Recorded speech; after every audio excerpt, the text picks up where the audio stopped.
Então, vamos lá. Eu deixei aqui os 10 exemplos para vocês. Vamos ver, então,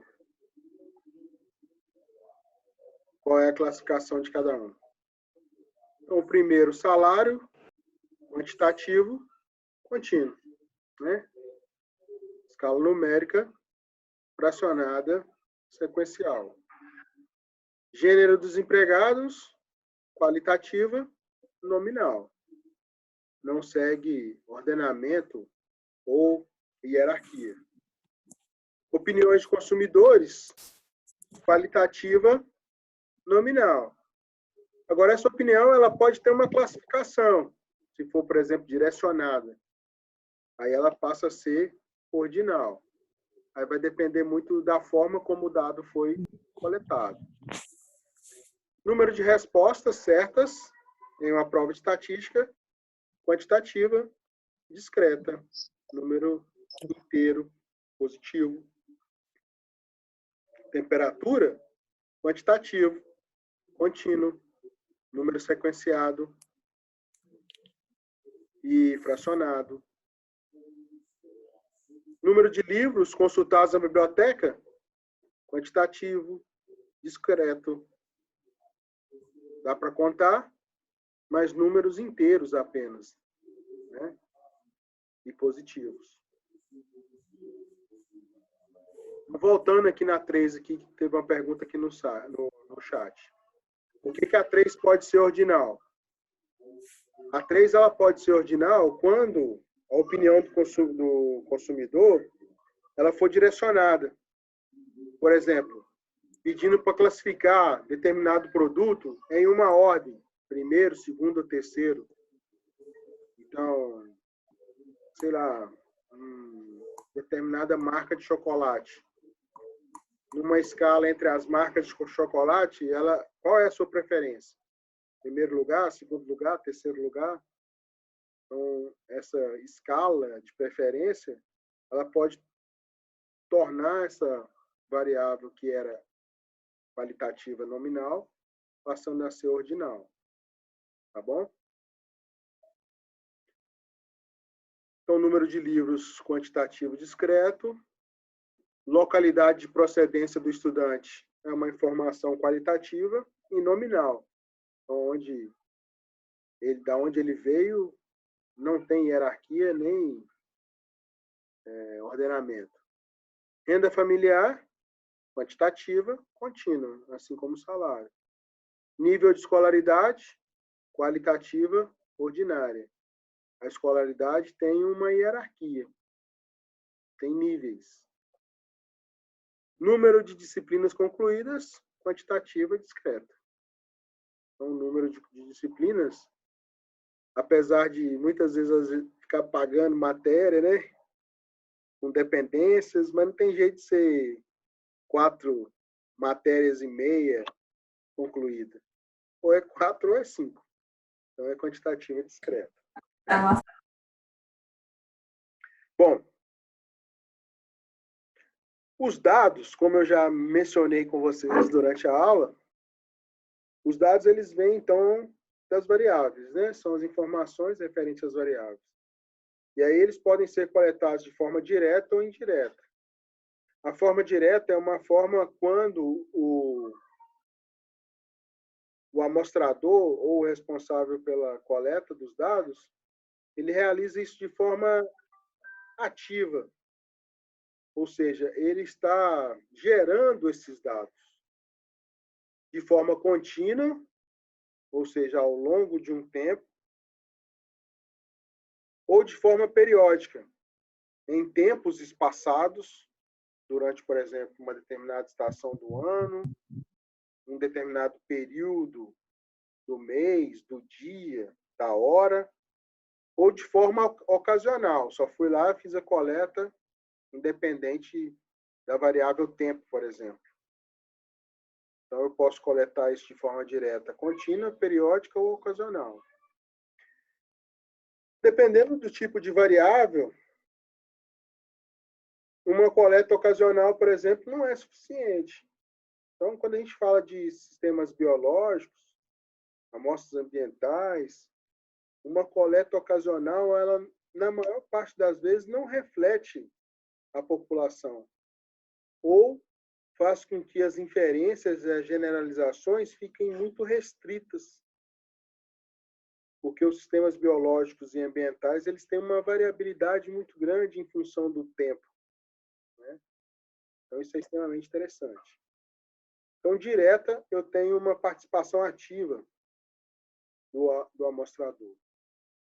E aí, esse amostrador, ele pega esses dados e forma um banco de dados.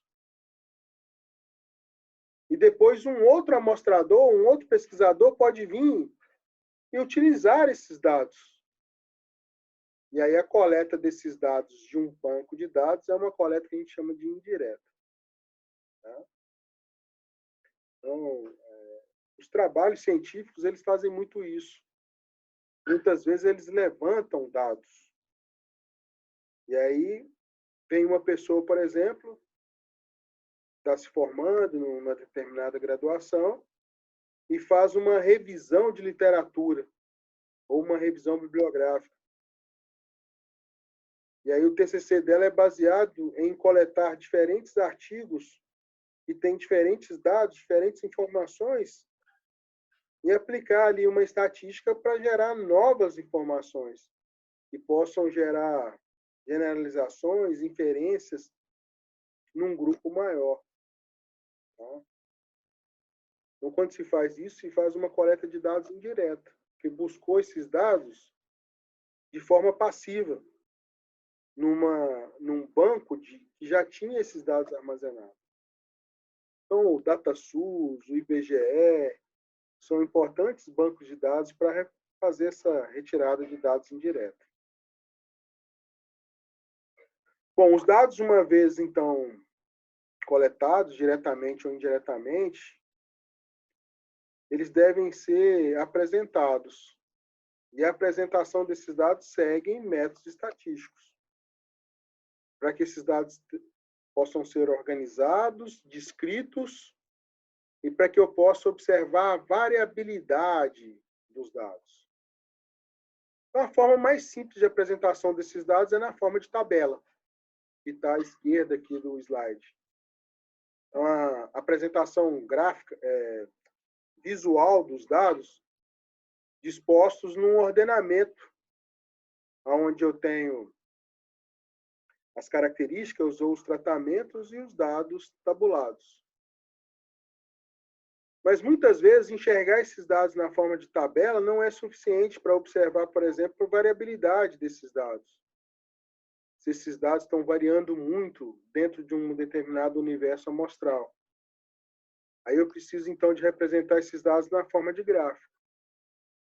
Então, observe aqui um exemplo de um gráfico que eu montei aqui com dados de casos acumulados registrados e de óbitos relacionados com o coronavírus. Então, se a gente observar aqui, ó, a partir do 20º dia, na linha azul aqui, eu tenho um aumento dos casos acumulados. Tá?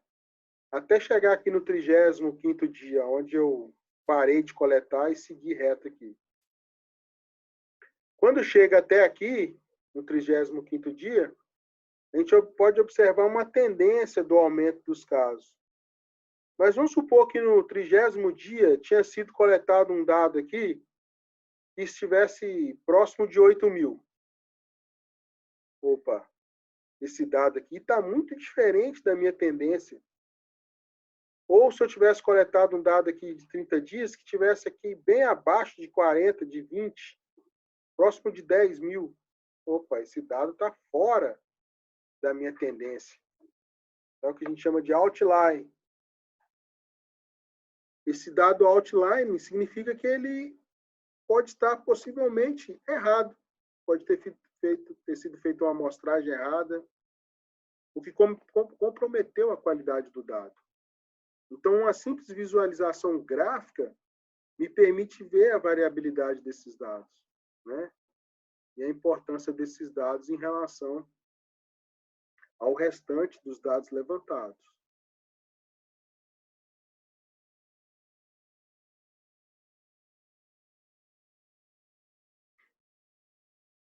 Certo, pessoal? Dúvida? Bom, as tabelas, ela nada mais é, então, que um quadro que resume o conjunto de dados observados. Tá?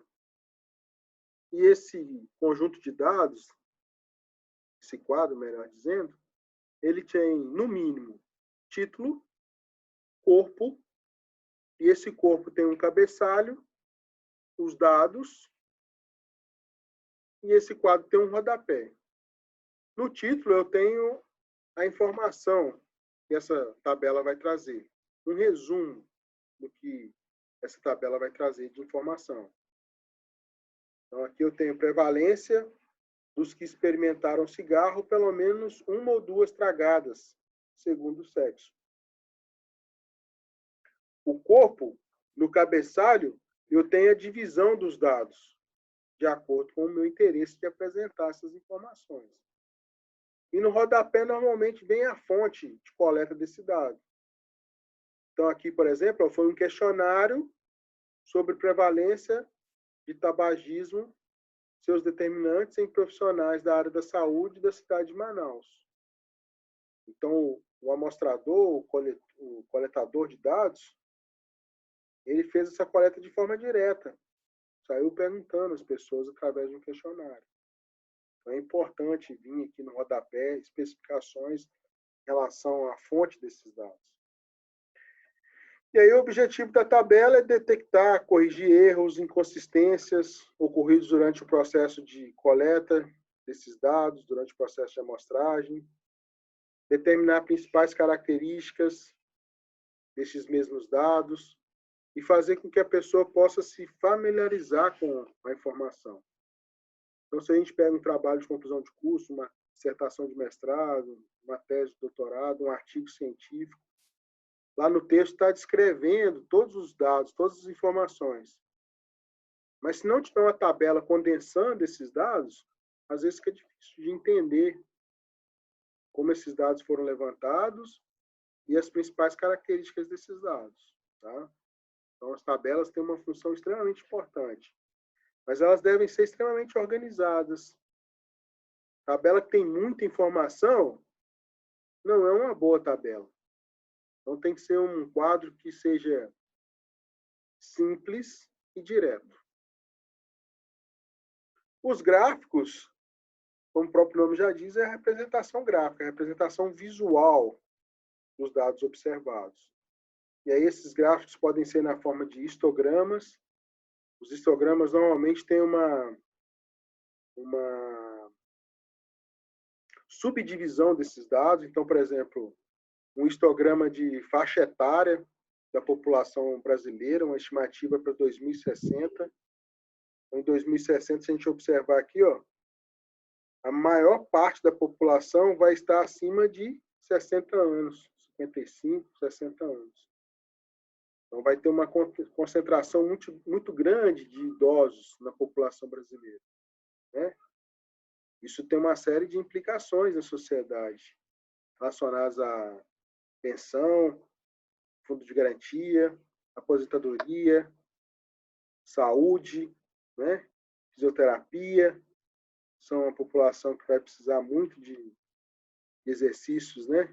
De fortalecimento ou de recuperação.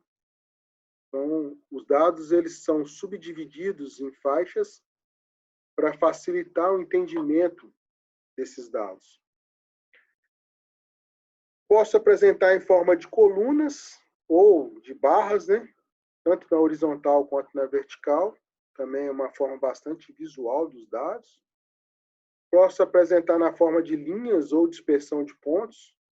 Isso normalmente quando eu quero ver uma tendência, se há uma tendência de aumento, se há uma tendência de estabilização, se há uma tendência de queda. Normalmente eu aplico esses dados de linha ou disposição. E gráficos de setor ou pizza, que normalmente pegam uma análise estatística de variáveis qualitativas. Então, principal meio de informação de acordo com a faixa etária, internet, rádio, televisão, jornal, Então, se a pessoa responde de forma qualitativa aqui nominal, depois eu posso pegar o percentual de pessoas da internet, de rádio, televisão e construir um gráfico de pizza, ou de setor, como alguns também denominam. Então, esses são os principais tipos de gráfico. Existem outras formas, que vai depender do programa que você vai estar utilizando para construir esses gráficos. No Excel, esses são os principais. O Excel é um dos programas básicos para se trabalhar a estatística descritiva. Eu posso combinar mais de um tipo de gráfico. Então, é muito comum combinar colunas ou barras com linhas ou dispersão. Ou colunas com setor, pizza. Além disso, posso combinar tabelas com gráficos, né? Posso apresentar a tabela dentro do gráfico ou na parte de baixo do gráfico. Aí vai depender muito da forma como você vai expor os seus resultados e principalmente o público-alvo da exposição desses resultados.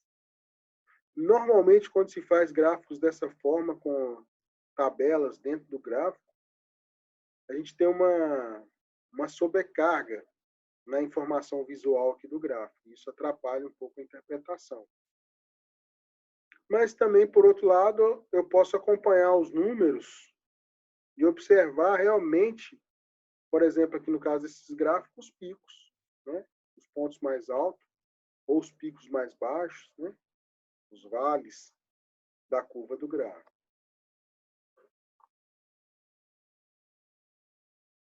Bom, o que acontece, então, é um exemplo clássico que está aqui.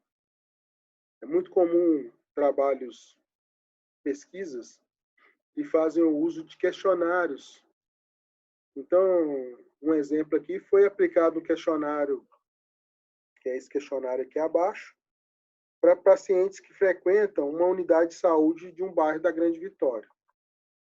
Aí no questionário tinha identificação, e aí por número, não por nome, né, por questões éticas, idade, sexo, número de doenças crônicas, não tinha distinção do tipo de doença, se era diabetes, hipertensão, apenas o número que aquele paciente tinha, peso, altura, com essas informações calculou-se o índice de massa corporal, que é um bom indicativo de obesidade, triglicérides e glicose.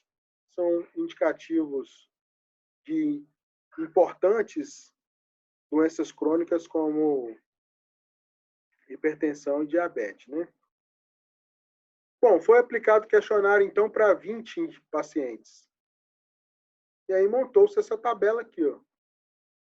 A identificação dos pacientes e suas respectivas variáveis. Idade, qualitativa, ordinal, sexo, qualitativa, ordinal, doenças crônicas, quantitativa discreta, índice de massa corporal, quantitativa contínua, apesar de não estar aqui fracionada, mas ela é uma medida sequencial, assim como o triglicérides e a glicose, que é uma medida, então, quantitativa também contínua. Bom, e aí a pessoa responsável por esse questionário montou essa tabela. Bom, mas essa tabela, ela traz muitos dados e pouca informação, né? O ideal é que eu pegue agora esses dados e trabalhe isso de diferentes formas. Então, por exemplo, trabalhar essas informações por faixa etária, trabalhar essas informações por sexo, né? Trabalhar essas informações por valores de IMC que estão já caracterizados como obesidade, ou como sobrepeso, ou como peso ideal. Caracterizar esses dados em função das faixas de triglicéridos aceitáveis, né? E aí eu vou gerando outras tabelas, outros gráficos, né, que vão me permitir, então, uma informação melhor sobre tudo isso. O pessoal tem perguntado aqui sobre a questão dos slides, pessoal. O slide já está no portal. Se não tiver, eu vou colocar lá, mas eu acho que já coloquei. E eu vou tentar disponibilizar também a aula com o áudio lá no YouTube, para quem porventura perdeu ou quer rever essa aula. Tudo bem? Pessoal, então é isso. Eu posso apresentar esses dados na forma de tabela. E aí essa tabela, muitas vezes, eu preciso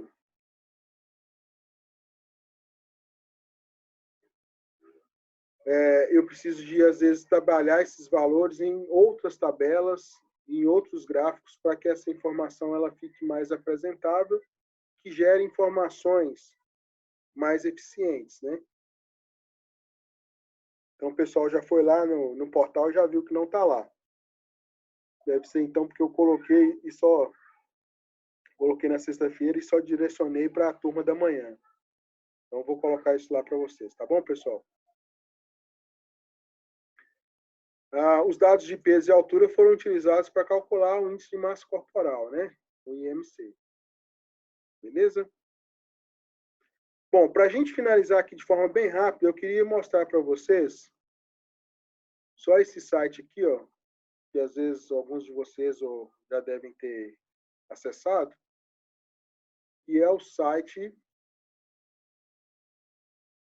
do Ministério da Saúde, né? Que é o site que está atualizando as informações sobre o coronavírus.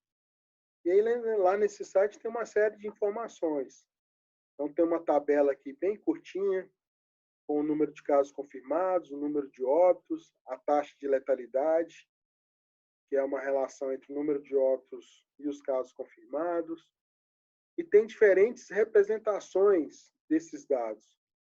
Então, de forma gráfica, setor ou pizza, com número de casos por região, uma representação gráfica aqui na forma de mapa, com os casos também por região do Brasil, uma representação gráfica na forma de linhas, com casos novos por dia, uma tabela aqui de casos por estados e assim sucessivamente. Então, se alguém depois quiser, com mais calma, dar uma olhada nesse site, dá para tirar uma série de conclusões ou de indagações ou de inferências sobre essa situação que nós estamos vivendo aí. Tá?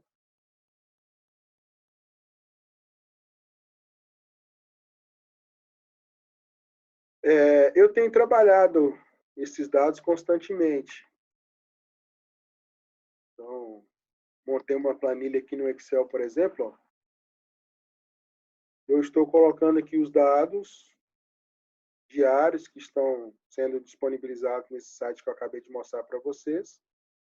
Então, nós estamos hoje aqui no dia 6, no 40º dia, né, do acompanhamento estatístico dessa pandemia. E aí nós temos aqui o registro de 12.056 casos registrados e 553 óbitos. Tá? E aí eu posso brincar com esses dados de diferentes formas. Posso montar uma tabela em função da data, em função dos dias, quando foi registrado o primeiro caso, né? Ou em função dos dias que foi registrado o primeiro óbito. Então, vai depender muito do tipo de informação que eu quero registrar. Tá? Eu fiz um gráfico aqui, por exemplo, ó, que representa os dados dos casos acumulados em relação aos óbitos, né? Então, a gente observa aqui que a partir do 17º dia, os dados foram aumentando de forma que a gente chama de lag, né? E depois teve um aumento exponencial. É a partir do 33º dia que a gente está observando durante essas semanas, né? Casos registrados e óbitos registrados.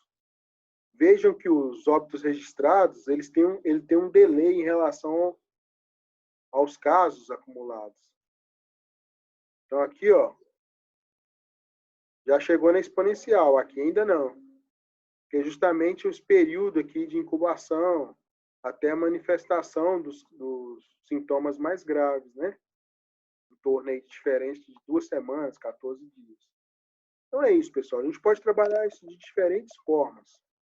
E no exercício eu coloquei lá para vocês trabalharem uma informação que está circulando por aí, que é extremamente importante. Que o número de óbitos reais ele está bastante acima dos números de óbitos registrados. Ou os casos reais estão bastante acima dos casos registrados. E como que eu vou descobrir isso? Basta eu observar uma determinada razão ou proporção. Então, por exemplo, no Brasil, são testados apenas 2/7 dos pacientes mortos para a Covid-19. Então, todos aqueles pacientes que têm SARS, apenas 2/7 são testados para a Covid. De cada 7, 2 são testados. Então, eu posso estabelecer uma relação. 2 está para 7, assim como os óbitos registrados estão para óbitos reais. Então, aqui são o número de óbitos reais. E aqui são os óbitos apenas registrados, que foram os óbitos testados. Então, 2/7 está para óbitos gerais sobre óbitos reais. Se eu fizer a regra da proporcionalidade, isso vezes isso é igual a isso vezes isso. Então, eu sei que óbitos reais é igual a óbitos registrados vezes 7 dividido por 2. Então, se eu quiser descobrir aqui qual é o número de óbitos reais, basta eu pegar esse número aqui, ó, 553, que é os óbitos registrados, multiplicar por 7 e dividir por 2. Eu vou achar. Então, eu posso criar uma fórmulazinha matemática aqui, ó. Óbitos registrados vezes 7 dividido por 2. Olha lá, ó. De acordo com essas informações preliminares, na verdade, se tem 1.936 casos. Estima-se, né? Que tem 1.936 casos, ao invés de só 553. Posso fazer isso também com os casos registrados em relação aos casos reais. Então, na Coreia do Sul, por exemplo, onde se teve o maior índice de testes, né? Fizeram testes em massa, testaram quase 100% da população, eles observaram que a taxa de letalidade é de 0,5%. E a taxa de letalidade é a quantidade de óbitos sobre o número de casos confirmados. Então, se a taxa real gira em torno de 0,5%, eu posso aplicar essa proporção para poder estimar o número de casos reais. Posso estabelecer uma proporção entre a razão 0,5 sobre 100, 0,5 sobre 100, que é a mesma coisa que 5 sobre 1.000. Se eu multiplicar 0,5 por 10 e 100 por 10, eu vou achar 5 por 1.000. Que é igual a óbitos reais sobre casos reais. Faço a multiplicação cruzada, casos reais igual a óbitos reais vezes 1.000 dividido por 5. Posso estimar, então, os casos reais com base nos óbitos reais, né? E os casos reais. Os casos registrados, desculpa. Então, faço uma fórmula aqui, ó. Óbitos reais vezes 1.000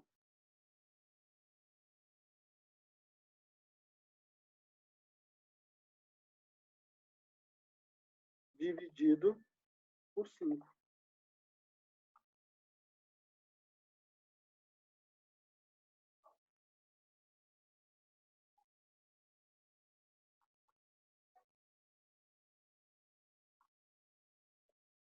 Então, eu posso estimar aqui, ó,